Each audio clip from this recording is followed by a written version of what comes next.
Jesus, vendo as multidões, subiu ao monte e, assentando-se, os seus discípulos aproximaram-se dele. E Jesus, abrindo a boca, os ensinava, dizendo... Veja uma parte interessante aqui, Jesus abrindo a boca. O que dá a entender é que ele só precisava abrir a boca, porque o Espírito Santo de Deus, né, falava por ele. Isso é que é interessante, né? É um detalhezinho, mas que é bem pontual assim, para a gente observar. Os ensinava dizendo: bem-aventurados os pobres em espírito, pois deles é o reino dos céus. Então aqui, irmãos, o que a gente pode entender aqui? Bem-aventurados os pobres de espírito. Eu entendo aqui, irmão, que ele falava que são aquelas pessoas que não são influenciadas por espíritos, né? Por várias coisas, qualquer vento que bate, ele pende, sabe? Então isso são espíritos que vêm na mente dele e ficam influenciando ele, influenciando. Então aquelas pessoas que são equilibradas, que são pobres de espíritos, né? Que não têm essas perturbações, aí eles já têm o reino dos céus. Aí ele continua: bem-aventurados os que choram, porque serão consolados. Porém, tem um outro detalhe: se você é perturbado, mas sabe disso, você busca o socorro de Deus, de Jesus, você será consolado, será atendido. Aí ele vai aqui para o 5, né? Bem-aventurados os humildes, porque eles herderão a terra. Aqui os humildes, né? Da mesma comportamento de natureza. Aí é comum, né, irmãos? Onde está a humildade, sem você ficar desdenhando as coisas. O reino que nós habitamos, o terreno, ele não é para você ter orgulho das coisas, é para você viver naturalmente, porque a sua riqueza não está aqui, né? Então os humildes já herdam o reino, porque eles já estão, não conseguem, ou eles não se contaminam por esse reino aqui, né? Então eles herdam o reino verdadeiro, né? Aí, bem-aventurados os que têm fome e sede de justiça, porque serão fartos. Aqui são aqueles que vivem, que buscam, né, a justiça do Pai. As pessoas justas, as pessoas que não ficam passando o outro para trás, sempre querendo levar vantagem, né? Ele vê senso de justiça no ser humano, no próximo, nele e no próximo. Aí o 7, bem-aventurados os misericordiosos, porque alcançarão misericórdia. Aqui, essa parte fala sobre... você vê uma pessoa que está sendo acometida por Satanás, que está sofrendo, que está em dificuldade, que está fazendo várias coisas erradas que não agrada a Deus. O que você precisa fazer não é apontar o dedo para ela, é ter misericórdia dela, é orar por ela, é pedir, intervir por ela, para que Deus alcance, para que esses espíritos que atormentam essa pessoa os deixem. Porque isso é a misericórdia, né? É isso que Deus pede que a gente tenha do próximo, misericórdia. Bem-aventurados os limpos de coração, porque verão a Deus. Esses são os que já são os misericordiosos, né? Eles não têm a maldade no coração, eles veem o sofrimento do próximo como a aflição do maligno e não como demérito do humano, né? É que ele está sendo afligido, porque na natureza humana dele, ele deveria ter um caminho bom, ser uma boa pessoa. Então o coração dele é bondoso. Eles verão a Deus, essas pessoas que têm esse comportamento verão a Deus. Bem-aventurados os pacificadores, porque serão chamados de filhos de Deus. Esse também são o que herdam o modelo de Jesus, né? Que é o príncipe da paz. Que são aqueles que não entram em provocações, não aceitam aquelas pessoas que querem tirar ele do sério, ficar criando intrigas. Ele não aceita, ele é pacificador, ele fala: não, irmãozinho, fica na paz, tá tudo bem. Então esses também são chamados de filhos de Deus. Aí no 10 aqui, bem-aventurados que sofrem perseguição por causa da justiça, porque deles é o reino dos céus. A justiça está em Cristo, está na verdade, né? Então aqueles que levam Jesus serão perseguidos, né? Mas eles verão o reino dos céus, porque Deus é com eles. Bem-aventurados sois vós quando insultarem e perseguirem e mentindo disserem todo o mal contra vós por minha causa. Exaltai-vos alegremente de sobremaneira, pois é esplêndida a vossa recompensa nos céus, porque assim perseguiram os profetas que viveram antes de vós. O cristão deve ser o sal e a luz. Vós sois o sal da terra, mas se o sal perde o seu sabor, com que há de temperar para nada mais presta, senão para se lançar fora e ser pisado pelos homens. Aqui ele mostra que nós temos um diferencial. Quando você vem, você pode vir sem prisão, mas quando você aceitou Jesus, você passa a ser o sal da terra. Você passa a ajudar as pessoas, você passa a dar um sabor a esse reino, você passa a dar uma compreensão para eles que existe algo além daqui. Esse é o tempero desse mundo. Você encontrar que esse não é a sua morada final. Você precisa se alegrar em Cristo porque a sua redenção já chegou e a sua morada não é aqui nesse mundo. Então nós temperamos isso para quem está angustiado, quem está no vazio. Você traz uma nova esperança e essa esperança é em Cristo. Então quem tem o sal. E aí você precisa usar, porque se você não usar, para que vale você ter sal se você perdeu o sabor, né? Você tem que sentir essa presença de Jesus, da importância de Cristo e também levar para o próximo, para que o próximo também sinta, tá bom? É disso que se trata essa passagem. Vós sois a luz do mundo, uma cidade edificada sobre um monte não pode ser escondida. Então, você quando tem Deus, você é a luz do mundo, você é gigante e não tem como você passar por uma cidade, por uma estrada qualquer e não conseguir enxergar uma cidade que está no monte, né? Você é essa cidade no monte. Todos que passarem por você, estiverem em aflição, estiverem nas trevas, eles sentirão e verão em você a luz de Jesus e eles procurarão abrigo em você. Você deve consolá-los, deve falar de Jesus, deve levar a palavra e evangelizá-los, tá bom? É disso que se trata essa passagem. O 15 fala, igualmente não se esconde uma candeia para colocá-lo, não se acende uma candeia para colocá-la debaixo de um cesto, ou ao contrário, coloca-se no velador e assim iluminará todos os que estão na casa. Isso Jesus está dizendo a você. Se você aceitou Jesus, você recebeu Jesus e você está iluminado, não se esconda, tá? Porque não se acende uma candeia para se esconder. Então você tem Jesus, você está iluminado, você tem uma glória que as pessoas notam em você. Então evangelize.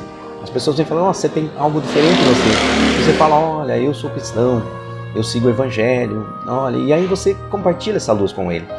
Que não se esconde, né? Uma luz, uma candeia acesa debaixo da cama, né? Assim, o 16, assim, deixar a vossa luz resplandecer diante dos homens, para que vejam as vossas boas obras e glorifiquem o nosso Pai que está nos céus.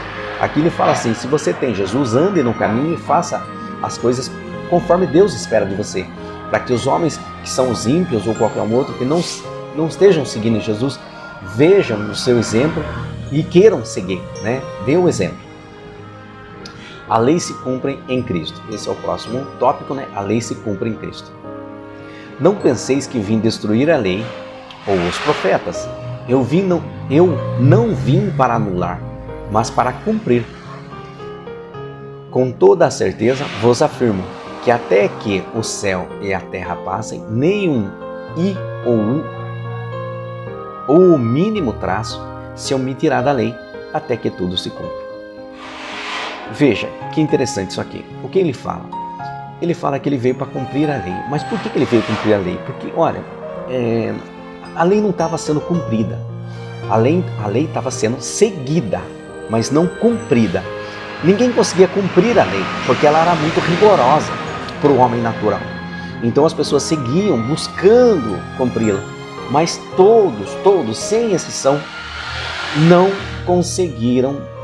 ninguém conseguiu cumprir a lei, né? Eles seguiam a lei, é diferente. Jesus não veio para seguir a lei, Jesus veio para cumprir a lei, tá? Então ele cumpriu a lei, tá? E aí ele fala assim, ó, qualquer, pois, que violar um desses menores mandamentos e assim ensinar aos homens, será chamado de menor. O que ele diz aqui? Se você está ensinando os 10 mandamentos, porém você viola esses mandamentos, porque esses mandamentos são impossíveis de cumpri-los no homem natural. E aí você viola. E se você está ensinando esses mandamentos ao homem, só que você violou, né? Então você é considerado menor, você é chamado de menor, tá? Agora ele fala nos reinos dos céus, né? Porém aquele que os cumprir e ensinar será chamado de grande no reino dos céus. Quem cumpriu e quem veio para cumprir foi Jesus. Mais para frente nós veremos que ele cumpriu. Então, quem segue Jesus, segue quem cumpriu. Quem já cumpriu os mandamentos. Entende? Não é quem seguiu os mandamentos, é quem cumpriu os mandamentos. Então Jesus cumpriu os mandamentos e a partir do momento que você segue Jesus, que cumpriu o mandamento, você é conhecido como grande, chamado de grande no reino dos céus. Olha aqui que revelação maravilhosa. Porque vos digo que se a vossa justiça não exceder as dos escribas e fariseus, de modo algum entrarás no reino dos céus.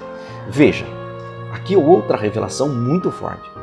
Se você ficar com os mandamentos e não com aquele que o cumpriu, você não vai entrar no reino dos céus, porque Jesus é o caminho, a verdade e a vida. Então entendam, releiam, repassem. Esse versículo é o 20 do Mateus 5. Porque vos digo que se a vossa justiça não exceder, não for acima dos mandamentos, e quem é acima? Acima é Jesus. Por que Jesus é acima? Porque ele cumpriu. Se ele cumpriu, ele é acima. Ok? A lei se cumpriu em Jesus. Então, a justiça não exceder a dos escribas e fariseus, de modo algum entrareis no reino dos céus. Aqui ele está dizendo, em outras palavras, se você não se converter a Jesus, não aceitar Jesus como seu Salvador, ele é o caminho, a verdade e a vida, você não vai chegar nos reinos dos céus. Ok? Ouvistes que foi dito aos antigos, não matarás, mas quem assassinar estará sujeito a juízo. Eu, porém, vos digo que qualquer que irá contra o seu irmão estará sujeito a juízo. Aqui, a diferença entre a lei e Jesus, porque veja, ele já tirou você de um plano terreno e colocou você num plano espiritual. A lei era um plano terreno, era para o homem terreno. Jesus cumpriu a lei para te elevar, para colocar você num plano espiritual. Então, no plano espiritual, no plano terreno, se você matar um homem, você vai ser julgado. No plano espiritual, não. Você já tem juízo daquilo, por quê? Porque se você está no espírito, você não mataria. Então, se você matou alguém, é porque você não estava no espírito, você já estava na carne. Então, você vai ser julgado porque você não estava no espírito. Sabe? Não é difícil de entender, mas são reinos diferentes. Jesus trouxe o reino espiritual e nós estávamos no reino terreno. Tá?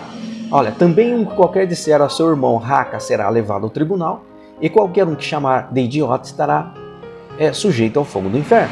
Assim sendo, se trouxeres a tua oferta ao altar e te lembrares de que teu irmão tem alguma coisa contra ti, deixa ali mesmo, diante do altar, a tua oferta, e primeiro vai reconciliar-te com teu irmão, e depois volta e apresenta a tua oferta. Então, aqui o que ele diz? Ele fala assim, ó, que você não está em comunhão com o Pai, porque quando você entrou em discussão com o seu irmão, você estava no reino terreno. Então não adianta você ir no templo levar a tua oferta se você não está em comunhão. Então o propósito que você tem com Deus da tua oferta, aquele propósito que está no teu coração, não vai ser entregue porque você não está no Espírito, você está na carne. Tá? Então você volta lá, reconcilia com o teu irmão, volta a conectar o Espírito, que ele habita em templo limpo, né? Aí você está sem a ira, sem a maldade, você volta a ter conexão espiritual, aí você vai e apresenta a tua oferta no Espírito. Aí ele fala assim, ó, entra em acordo depressa com o teu adversário, enquanto está com ele a caminho do tribunal, para que não aconteça que o adversário te entregue ao juiz e o juiz te entregue ao carcereiro e te jogue na cadeia. Com toda a certeza afirmo que de maneira alguma sairás dali enquanto não pagares o último centil ou o último centavo. Veja, irmão, aqui o que ele está dizendo para nós é que quando você estiver em qualquer situação, não é em briga com o irmão, você está caminhando na rua, e aí você lembra que você tem um livre-arbítrio e o fruto do bem e do mal. Ele orienta você. Você está caminhando e você recebe na tua mente uma sugestão de pecado. Essa sugestão de pecado, irmão, é o teu adversário, tá? Entra em acordo depressa com o teu adversário. O que ele está dizendo? Se ele está pedindo para você pecar, você já traz a luz para você. Traz a luz, porque é a sua consciência que está pedindo para você pecar. E aí esse seu adversário, ele fala assim, traz a luz enquanto está o caminho do tribunal. Qual é o tribunal? É onde ele vai te julgar se você pecar, ok? Mas o que acontece? Você cedeu a ele, tá? Você deixou que ele colocasse essa maldade em você. Então,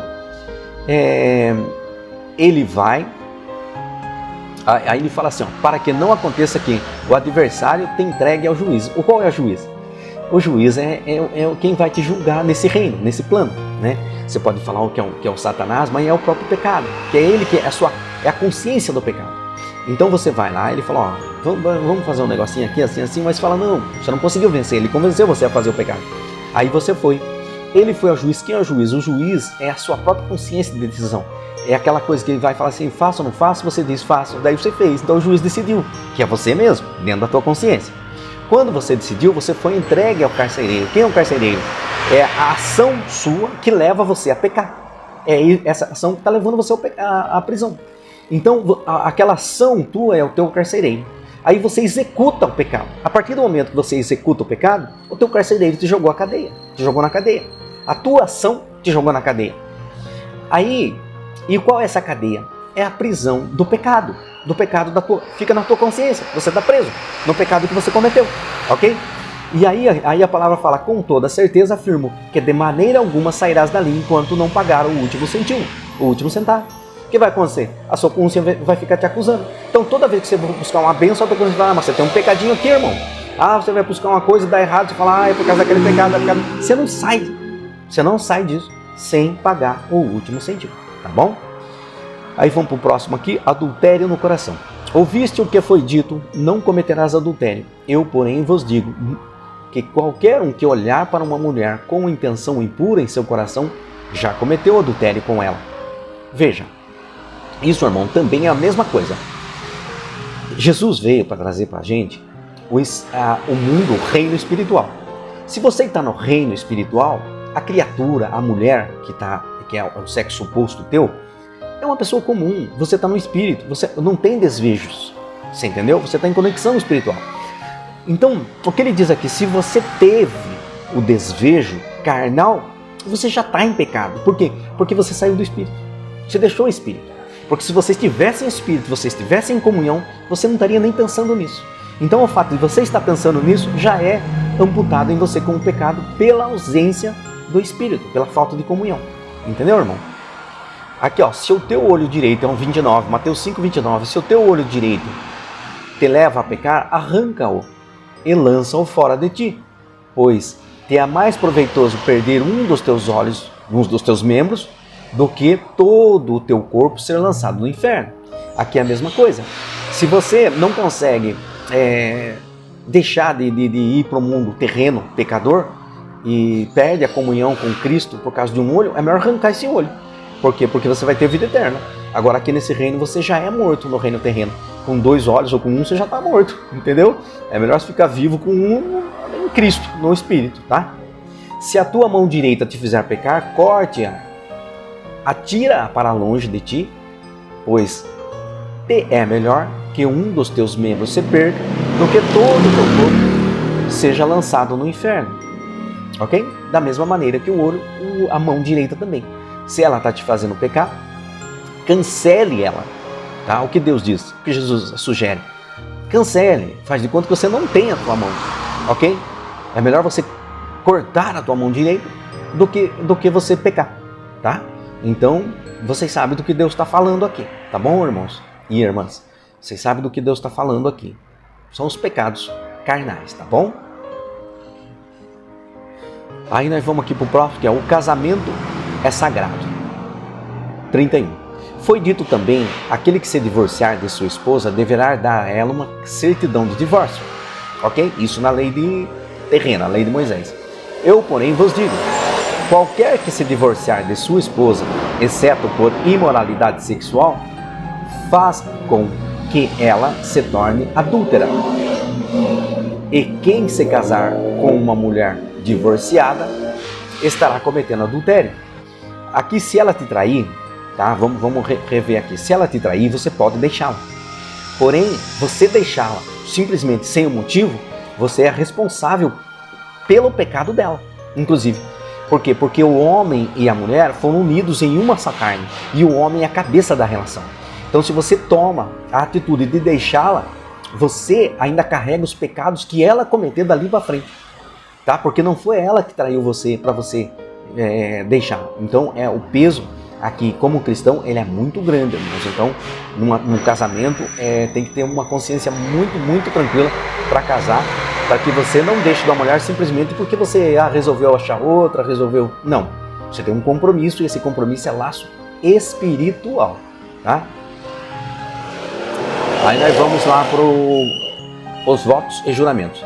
Também ouvistes que foi dito aos antigos, não jurarás falso, mas cumprirás rigorosamente teus juramentos ao Senhor. Entretanto, eu vos afirmo que não jureis de forma alguma, nem pelos céus, que são o trono de Deus, nem pela terra, por ser o estrado onde repousam seus pés, nem por Jerusalém, porque é a cidade do grande rei.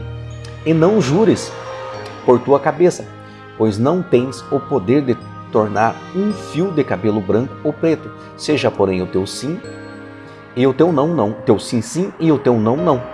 O que passar disso vem do maligno. Então, isso daqui também, irmãos, ele está reeducando o nosso. Nós temos a alma, né, o bem e o mal, ele está reeducando o nosso comportamento terreno para nós ficarmos sempre em comunhão com o Espírito. Então, você estando em comunhão com o Espírito, a sua palavra basta. Se você não está em comunhão com o Espírito, aí sim, aí você vai ficar falando, eu juro por isso, eu juro por aquilo. Não. Se você é espiritual, você tem firmeza naquilo que você está fazendo, porque você tem uma autoridade espiritual que habita em ti e que você fala com certeza que você tem uma honra para cumprir. É disso que Deus está reeducando o homem a seguir as diretrizes espirituais. Ouviste o que foi dito no 38 aqui, ouviste o que foi dito olho por olho e dente por dente. Eu, porém, vos digo, não resistais ao perverso, mas se alguém te ofender com um tapa na face direita, volta-lhe também a outra. E se alguém lhe quiser processar-te e tirar-te a túnica, deixa que leve também a capa. Assim, se alguém te forçar a andar 1 milha, vai com ele 2. Dá a quem te pedir e não te desvies de quem deseja o que lhe empreste algo. Aqui Deus está de volta, Jesus está de volta nos ensinando a ter um comportamento espiritual, tá? Não um comportamento terreno. Naturalmente terreno, um comportamento terreno, a gente iria ficar revidando tudo, né? Porque a gente está se autoprotegendo. Mas no Espírito não há essa necessidade, porque a nossa vitória no Espírito, ela não é aqui. Então, se você sair do Espírito para entrar numa briga, você ganhou a briga, mas você já perdeu. Por quê? Porque aonde você foi brigar é um território que não é seu, você não é desse reino, você é do reino espiritual. Então fica ali, que ali está a tua vitória permanente, a tua vida eterna. Então você tem que ficar em comunhão com o Espírito, tá? Ame os que te odeiam. Ouviste o que foi dito, amarás o teu próximo e odiarás o teu inimigo. Eu, porém, vos digo, amai os vossos inimigos e orai pelos que vos perseguem, para que vos torneis filhos do vosso Pai que está nos céus, pois que eles faz raiar o seu sol sobre os maus e os bons, e derrama chuvas sobre os justos e injustos. Então essa é a mesma maneira. No Espírito nós devemos olhar com misericórdia para o próximo, tá bom? E orar por ele, mesmo que ele seja o teu inimigo. Por quê? Porque ele é afligido por Satanás. Não, você está na glória. Só que tem um período para você passar nesse reino. E você precisa passar por esse período que está nesse reino. Mas não precisa passar em aflição. Passe em comunhão com o Espírito. Tá? Entenda que o demônio vai ficar, Satanás vai ficar te afligindo, buscando te afligir. Mas você tem o conhecimento da palavra e você fica no Espírito, não sai dele. Aqui o 46. Porque se amardes os que vos amam, que recompensa tendes? Não fazem os publicanos igualmente assim? E se saudardes somente os vossos irmãos, que fazeis de notável? Não agem os gentios também dessa maneira? Assim sendo, sede vós, perfeitos como os perfeitos és o vosso Pai que está nos céus. Tá bom? Então ele está ensinando a gente a ter um comportamento espiritual mesmo estando na carne. Tá bom? Para nós é mais evidente que é muito mais difícil, porque nós somos do reino terreno. Mas ele está nos orientando, porque assim a gente vai conseguir ter um comportamento carnal, na carne, que agrade a Deus no Espírito. Olha que interessante, olha que ensinamento, né, que Jesus nos deixou. Então esse foi o Mateus 5, tá, irmãos? Deixa nos comentários os pareceres de vocês. Como vocês veem, eu estou lendo e já estou comentando, então eu dou umas patinadas assim, é porque eu não tenho nada pronto. Conforme eu vou lendo e vou tendo entendimento, eu vou colocando. Então, irmãos, vocês comentam, olha, não concordo, eu acho que, né, tem uma parte que o irmão, acho que você pode comentar, coloca, porque o nosso conhecimento, ele é compartilhado. Nós vamos aprender juntos, tá bom? Fiquem com Deus, até o próximo vídeo, Mateus 6, tá bom? Aguardo vocês, um abraço.